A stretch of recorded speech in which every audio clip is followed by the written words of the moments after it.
Hello, this is Chad Middleton, your vocational expert, and I want to do a quick video on how to get TDIU, but I need you to follow these steps. Okay? These are 7 steps that is going to be what's required to get you TDIU benefits. All right? So if you have a pen and a pad, I need you to write these down. All right. I would say I'm going to wait for you to get a pen and pad, but I'm not going to wait. You can always pause this video, go and get your pen and pad, and write this information down. This is going to be free game for you. Okay. This is going to be free game because if you're considering getting TDIU and you want to use these vocational evaluation services, you need to follow these 7 steps. Okay. 7 steps. You ready? Let's go. All right. First thing you need to do is put in an intent to file. Okay. Put in an intent to file claim. This is important because how the VA processes the start date of your claim for benefits. Okay. They establish your intent to file date as that date in which you feel you became uh, unable to work. And if they make a decision granting your disability benefits, they'll grant it all the way beginning on your date you initially filed your claim for TDIU benefits. So for one, file an intent to file. All right. You're going to thank me later because that is going to be related to your money. All right. So once you get officially awarded benefits, they're going to backdate it and you're going to get that money. You're going to get that cheddar. You're going to get that recognition for the time that it took for the VA to make that determination. All right. Number two, go ahead and request your DBQs. All right. The DBQs can take up to 6 months for you to have it in your possession. All right. The purpose of the DBQs is if you want to see what the medical examiner said about your condition and how they determined the severity of your disabilities, you want to have that DBQ. All right. You go in for an appointment. They look at your medical records prior to you getting there and you go in, they ask you a few questions, they try to determine the severity of your condition, they interview you, and based on your responses, coupled with what they see in your medical records, they determine the severity of your conditions. Almost like a vocational evaluator, all right, or a vocational expert. We look at your medical records, we listen to what you say and how you respond to certain things, and then they determine how severe your conditions are. I determine how severe your disabilities impact your ability to work. So, getting your DBQs is very important because now you get to see what the medical examiner had to say. Okay? This person is hired by the VA to do these medical examinations, these CMP examinations, and what you want is to see what they said. All right. Usually they'll give you an award letter, and the award letter is usually a summary of what the medical examiner said. All right. So, two, get or request your DBQs. All right. Number three, gather your award letters. This is real simple. If you go into your VA portal, you can access all of your award letters. Your award letters are simply formal documentation of the VA processing your claim and making a determination. Anytime they approve you, anytime they deny you, anytime they defer your rating, they have to let you know. It's called a notification. All right. A notification letter. This letter actually tells you why the VA denied your claim. Okay. They tell you why they approved your claim and why your claim isn't higher than what it is. And they also tell you if your condition or your claim has been deferred. Okay, so in your award letter, I know it's a lot of mumbo jumbo and there's a lot of jargon, but typically your letter is an administrative letter completed by the VA regional office that summarizes what's in your DBQ and what happened in your CMP exam. So if you go into your VA portal, you can find out, get electronic or virtual copies, electronic copies of all your award letters. All right. So I don't just want one letter that summarizes. You need to get as many letters as you can get a hold to. All right. If you're not a technical savvy type person, you can give me a hard copy of your award letters. Okay. So getting your award letters is very important. All right. Number 4, I need your work history. Okay. In Social Security, it used to be where they evaluate 15 years of work experience, what you've done, the type of work that you've completed. Now, the Social Security Administration only reviews 5 years of work history. So, at the least, I'd like to know what your work history entailed. Remember, this is a claim regarding your ability to work.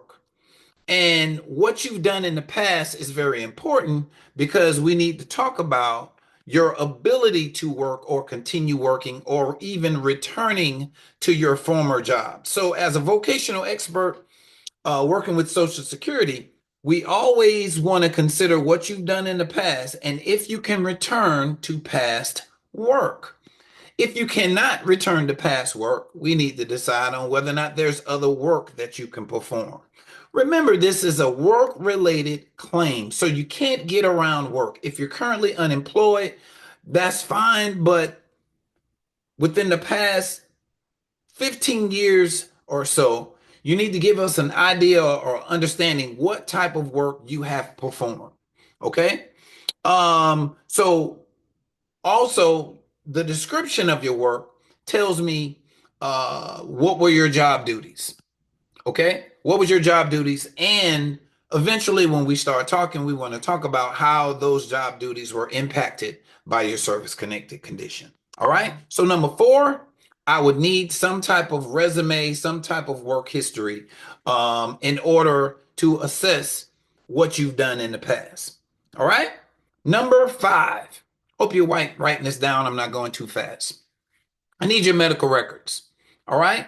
Your medical records. There's no way we can make a claim about your ability to work or the severity of your condition without looking at some type of medical records. I always say you can't say you have a problem if you haven't gone to the doctor.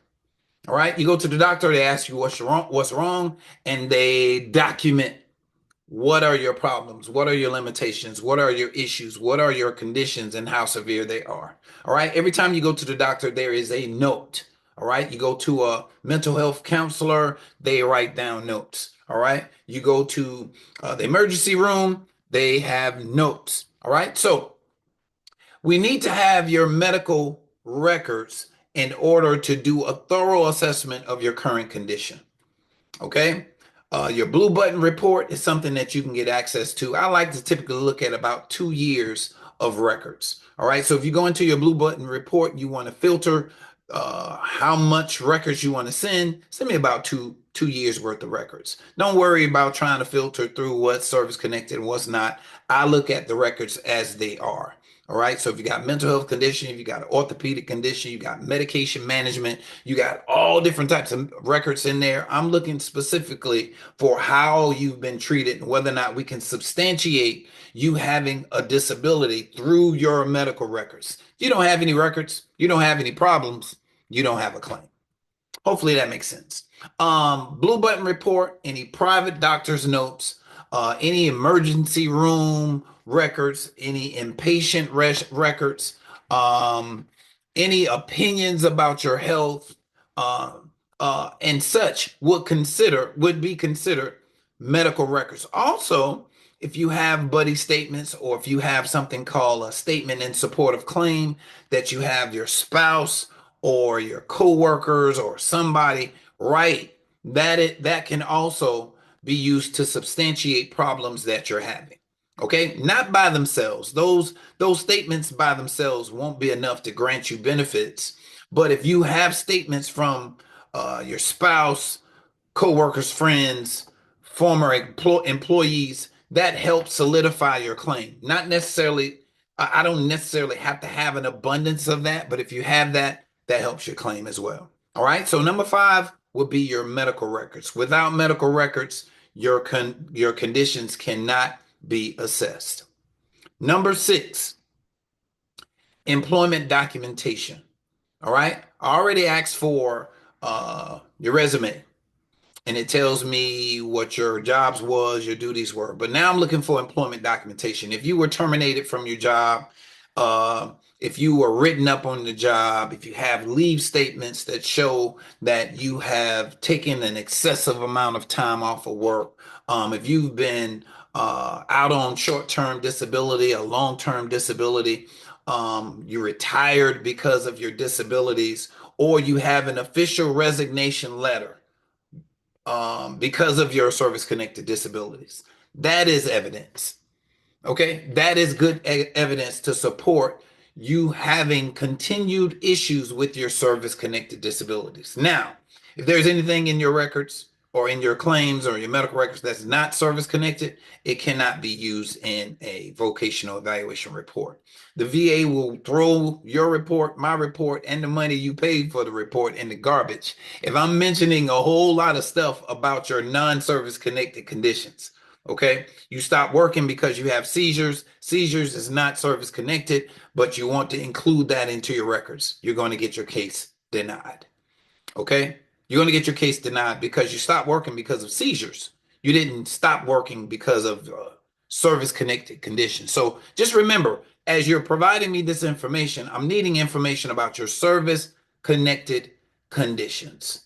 Okay, service connected conditions. So any employment documentation, any official resignation letters, any termination letters, things like that will be sufficient in the employment related department.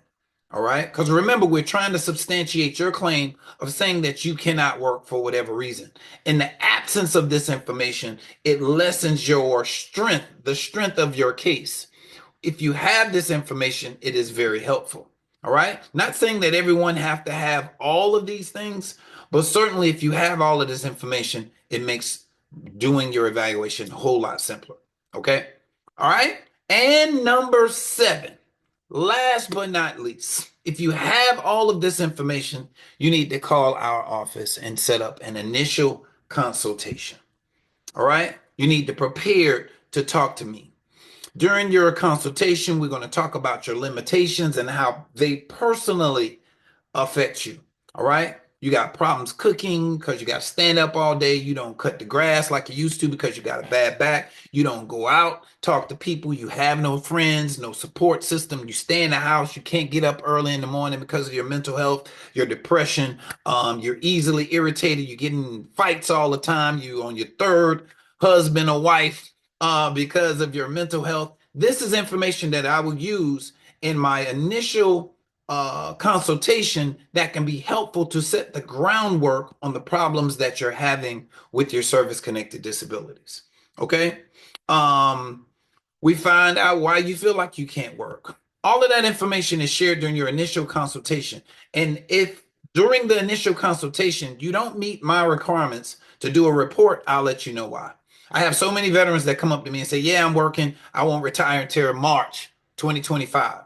Can't do a report on you now. However, follow up with me in March when you let your job go. And these are the things that I'm going to need in order to establish a good claim going forward. All right. Also, I share a lot of information about voc rehab. A lot of times, if people don't meet my criteria for TDIU, then I would refer them to voc rehab. Voc rehab is a way that you can try to get back to work, go and get some education, let you know how the program works, this, that, and the third, so that there is some substantial information you get from talking to me. Okay. I talk to people all over the United States, and this information that I'm providing to you is going to be helpful.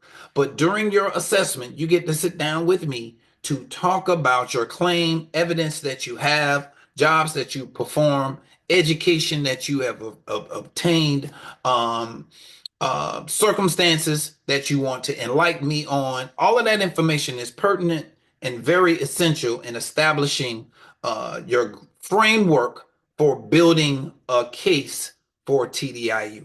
Okay, so I'm going over this one more time. 7 things that you need. One would be to initiate intent to file. Okay. 2, go ahead and request your DBQs. There ain't no telling when you're gonna come in to see me. If you decide to come see me in March and you already initiated a, a, a request for your DBQs today, I know by then you might have them by now. All right, so whether you plan on using me or not, get your DBQs. It's good information to see what the doctors, the medical examiner said about how and why they rated you the way that they rated you. Even if you want to go back and get an older DBQ, go get it. It's your file, it's your records. Do a FOIA request and request your DBQs. Number three, get me a copy of your award letters. All right. I need your award letters. Okay. You can get an electronic copy of your award letters easily by logging into your VA portal. Go into the letter statement or the letters section. I can't tell you exactly where it's located, but you can easily get copies of all the award letters that the VA has sent to you. And in your award letters, it's going to tell you a lot of information about why they rated you the way that they did. Number four, give me a resume. Okay. Four, resume, history of the jobs that you perform. Okay. Number five, I need your medical records. There is no claim without medical records, guys, ladies, gentlemen. There's no claim without medical records. So once you give me your medical records, I see a history of your complaints, a history of your issues, medication that you're taking, all of those types of things. So I need your medical records. Any opinions about your health, I need medical documentation. All right. Number six, any type of employment documentation if you can get it. If you've been terminated, you got workers' comp, you got long-term disability, you done put in your official notices of termination or retirement, get that information to me. And lastly, call our office. Okay. Our number is 803-563-5087. 803-563-5087. Lastly, 803-563-5087. All right. Call us, leave a message on the voicemail. No matter which time zone you're in, call us, leave a message, even if it's midnight. We will get your message. We will either call you back, email you back, and try to schedule a consultation. All right. Or you can email us at admin, ADMIN, ADMIN at vcandvc.com. Visit us on the web at www.vcandvc.com and get scheduled for a consultation. Okay. Consultations are one-on-one. Consultations are one-on-one. So you get an opportunity to get a link to your email. It's going to come to you. You're going to come up and we're going to talk. All right. Even if you're skeptical, even if you're not sure if you want to do this, still contact us so we can schedule a consultation.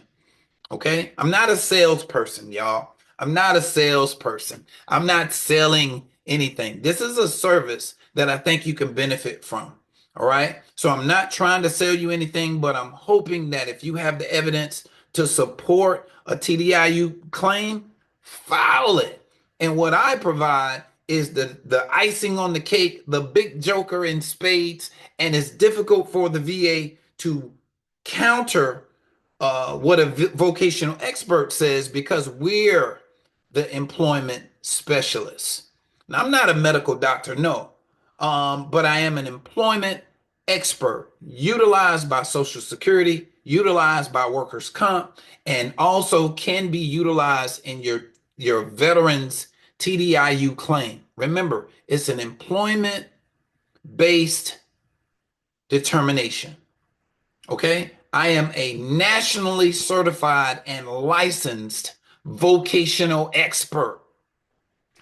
Hopefully that it registers, it makes sense. You want to use a vocational expert to communicate about your ability to work. And as a vocational expert, we're trained in medical terminology. We're trained in vocational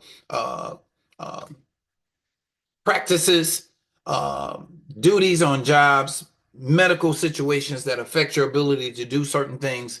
And we can identify feasible employment opportunities for those people that have disabilities.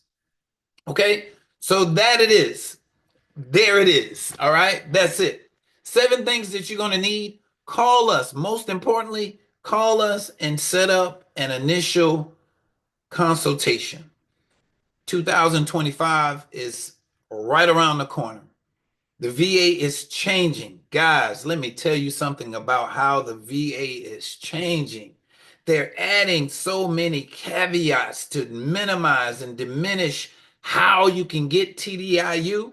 They're adding, they're saying your condition is controlled with medication. Before, that wasn't even an option.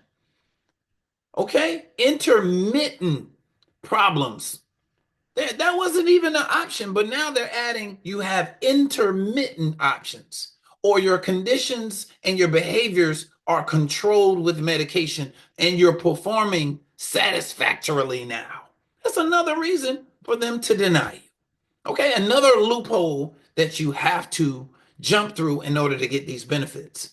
While you're in this status, you're unemployed, you're 60, 70, 80, 90% disabled, let's go ahead and initiate a TDIU claim. And it doesn't matter how old you are. All right, I had a guy that's in his 90s, got his TDIU because of the impact of his service connected disabilities, knew nothing about it. His son actually called and helped connect him to me, and we got him, or he got TDIU, but he provided me a lot of the medical documentation that I needed. And it wasn't because of his age he wasn't working. The severity of his conditions affected his ability to work. Okay, I can talk about this stuff forever, but I'm not. But I'm not.